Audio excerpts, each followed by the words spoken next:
think our collaboration, first of all, has this slogan to have this new purpose of procurement, right? So we frame this as the new purpose of procurement, so that we're having this value contribution somehow beyond purchasing goods and services at the lowest price, because we're doing a lot more than cutting costs, right? We have quality issues, we have to ensure innovation and so on, right? So we have risk, sustainability, and so on. So from my point of view, a couple of sources of competitive advantage that we can provide.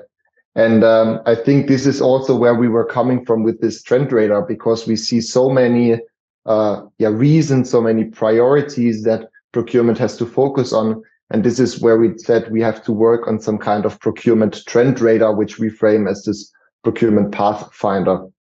And maybe to make it more specific now, while we did this, I think two reasons. From a research perspective, we see that there are not many trend radars in the market, basically.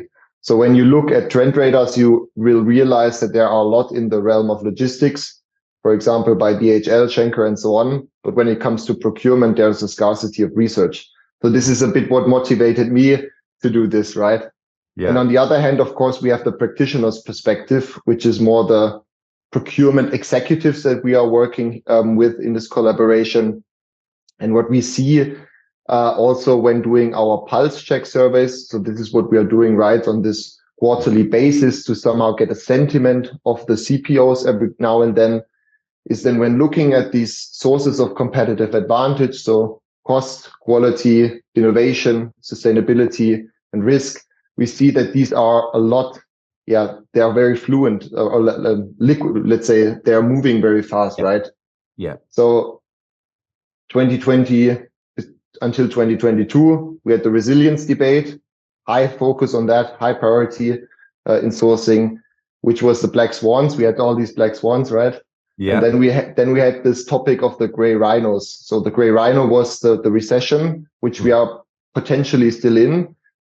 You can see it, but it becomes very difficult to manage. So we have a high resurgence and focus back on cost currently.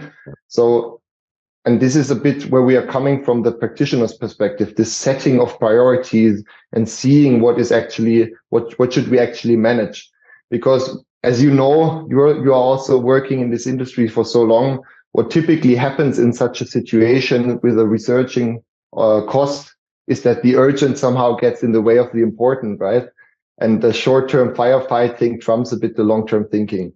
Absolutely. Yeah. Right. This is a bit the landscape that we are in. And we want to acknowledge this with the trend radar to say, what are the things that have an immediate impact as of today? What are maybe long-term challenges or opportunities that we are going to face in the next 5 and next 10 years?